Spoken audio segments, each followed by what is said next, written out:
எல்லாருக்கும் நமஸ்காரம். இன்னைக்கு 104வது ஸ்தோத்திரம். 104வது ஸ்தோத்திரம் சொல்றேன் பார்ப்போம்.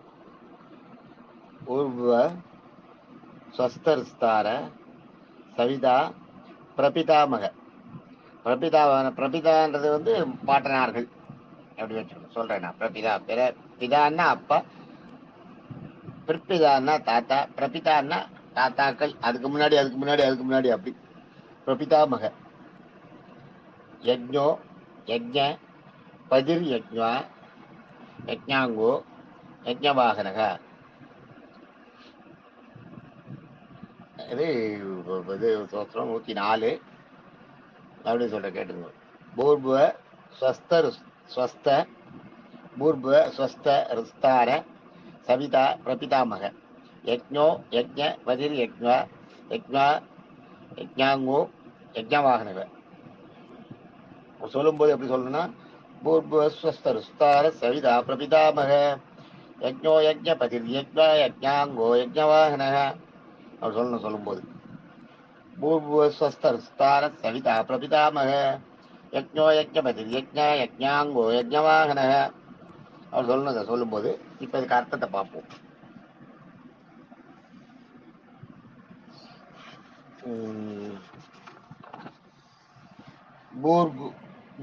பூர்வஸ்த அப்படின்னா, பூர்னா பூலோகம், பூர்னா பூர்புவம், பூர்புவம்னா பூலோகம், பூர்னா பூலோகம், புவன்னா மேல்லோகம். பூர்புவ பூர்புவ ஸ்வஸ்த பூர்புவ ஸ்வஸ்த. ஸ்வஸ்தன்னா துன்பங்களை நீக்குதல். நம்ம அந்த காலத்துல கூட ரொம்ப பழையவங்க பேசும்போது இந்த வியாதி எப்படி சொஸ்தமாகும்போது தெரியலன்னுவாங்க. இந்த வியாதி சொஸ்தமாகறதுக்கு என்ன மருந்துன்னுவாங்க. சொஸ்தம்ன்றது வந்து அந்த அன்பு துன்பத்தை நீக்கிறது, நோயை நீக்கிறது. சொஸ்தம்ன்றது சான்ஸ்கிரிட், பியூர் சான்ஸ்கிரிட் வேர்டு, அருமையான வார்த்தை. இப்போ கூட உங்களுக்கு யாருன்னா ரொம்ப பழைய ஆளுங்க கொஞ்சம் கிராமமா இருக்காங்க பார்த்தீங்களா, பிராமின் ஒன்றும் இல்லை, சாதாரண மக்களே, நான் பிராமின் மக்களே கிராமத்துல இன்னும் கேட்டா இந்த பிற்பட்ட அந்த சேரியை சேர்ந்த அந்த மக்களே பழைய ஆளுங்க, ரொம்ப வயசானவங்க, 80 வயசு அப்படி இருக்கவங்களை பார்த்தீங்கன்னா இந்த வியாதி சொஸ்தமாகறதுக்கு என்ன மருந்துன்னு கேட்பாங்க. சொஸ்தம்ன்றது வந்து பியூர் சான்ஸ்கிரிட் வேர்டு. அது வந்து ஹைலி அப்ரிசியபிள் வேர்டு. அந்த வேர்டு அவ்வளோ சீக்கிரம் வந்து இல்லை. சொஸ்தம்ன்றதுக்கு வந்து எத்தனையோ அர்த்தங்கள் இருக்கு. நீக்கிறது, துன்பத்தை போக்குறது, ஒப்படைக்கிறது, அது மாதிரி சொஸ்தத்துக்கு வந்து நிறைய அர்த்தங்கள் இருக்கு. இந்த இடத்துல சொஸ்தம்ன்றது வந்து துன்பத்தை நீக்கிறது, நோயை நீக்கிறது, துன்பத்தை நீக்கிறது, இருக்கிற கஷ்டத்தை போக்குறது. அதான் பூர்பு ஸ்வஸ்த. பூர்புவ பூர்புவஸ்தன்னு இருக்கும். அதுல பூர்புவ ஸ்வஸ்த அப்படி எடுத்துக்கணும். பூர்புவ ஸ்வஸ்தன்னா பூலோகத்திலையும் மேல்லோகத்திலையும் இருக்கிற ஜீவன்களையும் தேவர்களுடைய துன்பங்களை நீக்குபவன். பூலோகத்தில் ஜீவாத்மாக்களோட துன்பங்களை நீக்கிறது நமக்கு தெரியாது, நம்ம பார்க்குறப்ப அதுதான். நம்ம கஷ்டம் வருது, நல்ல காலம் கொஞ்ச நேரம் தான், அந்த வண்டியை மேலே போதிருக்கோம், ஒரு செகண்டு அப்படி நகர்ந்தேன் கரெக்டாக தச்சு இல்லை அடிச்சு போட்டு போயிருப்பான்னு சொல்கிறோம். அது உங்களுக்கு வந்து துன்பம் இல்லையா? அந்த துன்பத்தை நீக்கிறது யாரு? உங்களுக்கு என்ன, நீங்கள் இப்படி வான்னு உங்ககிட்ட சொன்னது யாரு? உங்கள் மூளை நினைச்சது, உங்கள் மூளையில் அந்த எண்ணத்தை உண்டு பண்ணது யாரு? அதுதான் பெருமை. அது மாதிரி தான் பண்ணுவேன். உங்கள் துன்பத்தை நீக்கிறது, உங்களுக்கு இருக்க கஷ்டத்தை போகிறதுனா அப்படிதான். உங்களுக்கு உங்க மனசுல ஒரு நல்ல உபாயத்தை தோற்ற செய்வார் இறைவன். அதுதான் இந்த இடத்துல பூர்புன்றது வந்து சொஸ்தன்றதுக்கு வந்து அதான் அர்த்தம். உங்க மனசுல ஒரு நல்ல உபாயத்தை தோன்ற செய்து அந்த துன்பத்தை உங்களிடம் வந்து நீக்குவார். அது தெரியும். நம்ம மூலகத்துல தேவர்களுக்கு உங்களுக்கு தெரியும், தேவர்களுக்கு துன்பம் வரும்போது இறைவன்கிட்ட போய் வாழ்றது, பெரிய ராட்சசர்களோட இதெல்லாம் கஷ்டமா இருக்கும்போது இறைவன்கிட்ட போய் வாழ்றது, இறைவன் அவதாரம் எடுத்து தீக்கிறது, அவங்களோட துன்பத்தையும் தீர்க்குவார். அது நமக்கு தெரியும். நம்மோட துன்பத்தை தீக்கிறத தேவர்களும் இருக்க மற்ற தெய்வங்களும் அறியும். எப்படி எவ்வளவு பெரிய துன்பம் வர வேண்டியது, இப்ப எப்படி அவர் தீர்க்கிறார் பாருங்கோ, பெருமாள் எப்படி தீர்த்து வைக்கிறார் அவங்களும் பார்ப்பாங்க. அதனால அது ஸ்வஸ்தன்றதுக்கு வந்து அவ்வளவு இருக்கு அர்த்தம். ஸ்வஸ்த தருஸ்தார. அடுத்தது ஸ்வஸ்த ருஸ்தாரன்னு இருக்கும். அதுல பூர்வ ஸ்வஸ்த ருஸ்தாரன்னு, பூர்வ ஸ்வஸ்த ருஸ்தாரன்னு அப்படி சொல்லுவோம். அதுல வந்து பூர்வஸ்தன்றது தனி, அடுத்தது வந்து தருஸ்தார அப்படின்றது ரெண்டாவது. பூர்வஸ்தன்றது வந்து ஃபர்ஸ்ட் ஒரு நாமம். தருஸ்தாரன்றது 2வது திருமணம். தருன்னா மரம், ஸ்தாரன்னா ஸ்திரம். ஸ்திரம்னா ஸ்திரமா இருக்கான்னு கேட்கணும் இல்லையா? அதான் ஸ்திரம்னா நிலையா இருக்குது. மரம் போல எப்படி ஒரு மரம் வந்து அப்படியே அசையாம இருக்கோ அந்த மாதிரி மரம் போல் நிலைத்து இருப்பவன், எந்த யாராலையும் அசைக்க முடியாதவன் அர்த்தம். அர்த்தம் தருஸ்தார. அடுத்தது சவிதா. சவிதான்றத வந்து சவிதா 3 பிரிச்சுக்கலாம். சான்னா பிறவி, வீனா கடல், தான்னா தாண்டுதல்.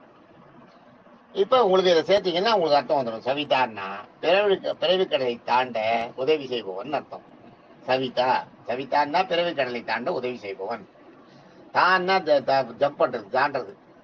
வீணா வெற்றின்னு ஒரு பேரு, கடலுக்கும் வீணு ஒரு பேரு. சான்னா பிறவி, சிறந்தன்றதுக்கும் சான்னு ஒரு பேரு உண்டு, சான்னா பிறவின்றதுக்கும் ஒண்ணு உண்டு.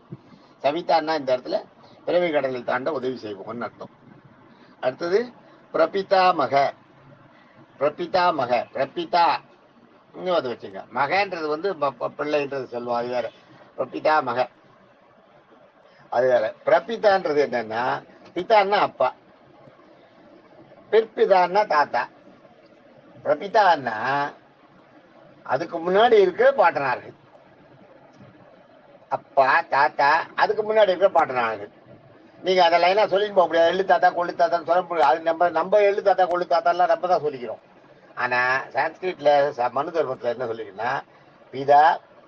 அதனாலதான் நீங்க தவசம் பண்ணும்போது இந்த இது தர்ப்பணம் பண்ணும்போதெல்லாம் பாத்தீங்கன்னா பிதாவுக்கு பண்ணுவோம். அடுத்தது வந்து பிரபிதாவுக்கு பண்ணுவோம். அடுத்தது பிரபிதாவுக்கு பண்ணுவோம். பிரபிதான்றது 3வது தலைமுறை. பிரபிதான்னு சொல்லும்போது ஆக்சுவலா அது 3வது தலைமுறை மட்டும் இல்ல, 3வது தலைமுறைக்கு மேல இருக்க எல்லா தலைமுறைகளும் அப்படி. அது பிரபிதான்றது வந்து வெறும் 3வது தலைமுறை இல்ல, 3வது தலைமுறைக்கு மேல இருக்கவங்க எல்லாம் தர்ப்பணம் பண்ணும்போது பிரபிதாமகைக்கு ஒன்று பண்ணுவோம், பிதாவுக்கு ஒன்று பண்ணுவோம், பிற்பிதாவுக்கு ஒன்று பண்ணுவோம், அடுத்தது பிரபிதாவுக்கு ஒன்று பண்ணுவோம். பிரபிதான்றது வந்து அதுக்கு முன்னாடி தலைமுறைகள் எல்லாம் 1 2 தலைமுறைகளை நம்ம சொல்லுவோம். அதுக்கு முன்னாடி தலைமுறைலாம் நமக்கு தெரியாது இல்லையா? அதனால அதை மொத்தமா அப்படியே அது வந்து அது பன்மை ஞாபகம் வச்சுங்க. அது வந்து பன்மை. முதல்ல வந்து பிதான்றது சிங்குலர், அடுத்தது வந்து பிற்பிதான்றது பிற்பிதான்றது சிங்குலர், பிரபிதான்றது வந்து ப்ளூரல், அதுக்கு முன்னாடி இருக்கிற பாட்டனார்கள் எல்லாம் அப்படின்ற அர்த்தம். இங்க வந்து பிரபிதா மக அப்படின்னா மகன்னா பிள்ளை, அதான் பிரபிதான்றது முதலில் உருவான பாட்டனார் அர்த்தம். இதுல என்னன்னா அவருக்கு முற்பிறவி இல்லையா, முற்பிறவி என்று யாரும் இல்லையா, அதனால முதலில் தோன்றிய பாட்டனார்னு அர்த்தம். இது இந்த இடத்துல முதல்ல தோன்றிய பாட்டனார்னா என்ன அர்த்தம்? அதுக்கு மேல பாட்டனார் கிடையாது யாருக்கும், அதுக்கு மேல பாட்டனாரே கிடையாது, இவருக்கு மேல பாட்டனார் கிடையாதுன்னா என்ன அர்த்தம்? இவர் தான் ஆரம்பம்னு அர்த்தம். அதுதான் இது பிரபிதா மகன்னா. மகன்றது இந்த இடத்துல வந்து ஒரு உருவம், ஒரு ஜீவன் அர்த்தம். பிரபிதா மகன்னா இதுக்கு முன்னாடி இவருக்கு முன்னாடி பாட்டனாரே கிடையாது, இவர் தான். இவர்ல இருந்து தான் பாட்டனார்ன்றதே ஆரம்பிச்சது. இவர் தான் முதல் பாட்டனார், இவருக்கு முன்னாடி யாரும் கிடையாது. அதுதான் இவர் தான் முதலில் தோன்றிய பாட்டனார், முதல் பாட்டனார், முதல் பிள்ளைன்னு சொல்லலாம். அதான் பிரபிதா மகன். யஜ்ஞோ யஜ்ஞ, யஜ்ஞோன்னா யஜ்ஞன்னா வேள்வி, நம்மளுக்கு தெரியும். யஜ்ஞோன்னா யஜ்ஞோன்றது வந்து வேள்வியை காக்குறது. யஜ்ஞோ யஜ்ஞன்னா வேள்வியை காப்பவர். யஜ்ஞன்னா வேள்வி, யஜ்ஞோன்னா வேள்வியை காப்பவர். அதாவது வேள்வியை காப்பதையே வேள்வியாக கொண்டவர். அதை புரிஞ்சுங்க. ஒரு யாகம்னா யாகத்தை காக்கிறதையே தன்னுடைய யாகமான கொண்டாடுறவர். யாகம் கொண்டாடுறவர்னா தன்னுடைய கடமையான நினைக்கிறவர்னு அர்த்தம். வேள்வின்றது ஒரு விதத்துல கடமை. அதான் யாகங்களை காப்பதையே தன்னுடைய கடமையாக கொண்டுள்ளவர். அதுதான் வேள்வியை காப்பதையே வேள்வியாக கொண்டவர். யஜ்ஞோ யஜ்ஞ, அவனுடைய வேள்வி இது, இதுல அவன் தோக்கக்கூடாதுன்றது அவனுடைய வேள்வி. இதை ஒரு வேள்வியா நினைச்சு செய்யறான்னு சொல்லுவாங்க அந்த காலத்துல கூட. ஏதாவது ஒரு காரியம் ஒருத்தர் செய்யறான்னு வைங்க, பிற பலன்களை எல்லாம் எதிர்பார்க்காம தான் செய்யற கடமைன்னு நினைச்சு செய்யறதா வேள்வி. யஜ்ஞோ யஜ்ஞ, பதிர் யஜ்ஞா. பதிர் யஜ்ஞான்றது பதிர் யஜ்ஞ வா அப்படி எடுத்துக்கணும். பதிர்ன்றது வந்து செய்யறது, டூயிங் பேர் பதிர்னு பேரு. பதிர் யஜ்ஞ, யஜ்ஞன்னா யாகம், வான்னா முன்னின்று நடத்துறது. ஒரு காரியத்தை நடத்துறதுக்கு பேரு வான்றது வந்து முன்னின்று நடத்துறது, லீட் பண்ணிட்டு போறது. அதுதான் இந்த இடத்துல பதிர் யஜ்ஞான்றது. பதிர்ங்கிறது செய்யறது. யஜ்ஞன்னா யாகம், யாகத்தை செய்தல் முன்னின்று செய்தல். ஆக யஜ்ஞத்தை முன்னின்று செய்பவர் அப்படின்னு அர்த்தம். பதிர் யஜ்ஞா அப்படிங்கிறது யாகங்களை முன்னின்று செய்பவர்னு அர்த்தம். யஜ்ஞாங்கோ, யஜ்ஞ பிளஸ் அங்கோ. முதல்ல வந்து யஜ்ஞத்தை வேள்வியை காப்பதையே வேள்வியாக கொண்டவர்னு ஒன்று பண்ணோம் இல்லையா, படிச்சோம் இல்லையா, யஜ்ஞோ யஜ்ஞ. இங்க வந்து பதிர் யஜ்ஞா. பதிர் யஜ்ஞம் அடுத்தது யாகங்களை முன்னின்று நடத்துபவர். வேள்வியை காப்பதே வேள்வியாக கொண்டவர், வேள்வியை முன்னின்று நடத்துபவர். யஜ்ஞாங்கோ, யஜ்ஞ பிளஸ் அங்கோ. அங்கம்னா உடலில் ஒரு பாகம். யாகங்களையே உடலில் ஒரு பாகமாகவும் கொண்டவர். இந்த யஜ்ஞத்தை வந்து எப்படி, யஜ்ஞத்தை வந்து முதல்ல ஒன்று சொல்லி காப்பாருங்க. யஜ்ஞத்தை வந்து யஜ்ஞத்தை காப்பாற்றுறதே தன்னுடைய கடமையாக கொண்டவர் ஒண்ணு.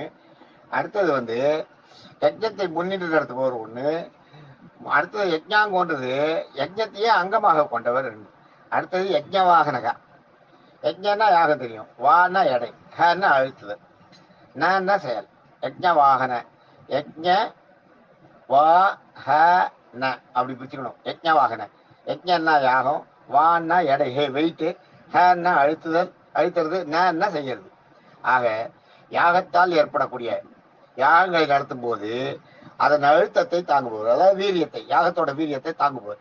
இல்லைன்னா பூமிக்குள்ள அந்த யாகத்தோட அந்த அழுத்தம் போச்சா பூமி புணக்கு கூட பொழுதுரும். அந்த யாகத்துல அந்த சக்தி பூமியெல்லாம் ஒன்றும் பண்ணாம காப்பாத்துறதுக்கு அதனுடைய அழுத்தத்தை தாங்கக்கூடியவர்னு அர்த்தம்.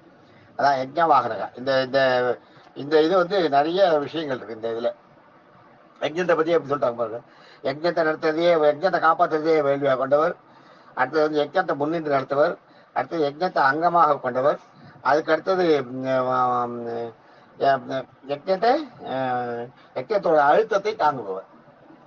அது எல்லாம் யஜ்ஞமாவே வருது பாருங்க. அதுதான் இது. இப்ப யஜ்ஞவாகனம் இல்லையா, அடுத்து நாளைக்கு இது வந்து பார்த்தீங்கன்னா யாகங்களை காப்பவர்னு அது இன்னொன்று ஒரு நாளைக்கு யஜ்ஞபுரத்து.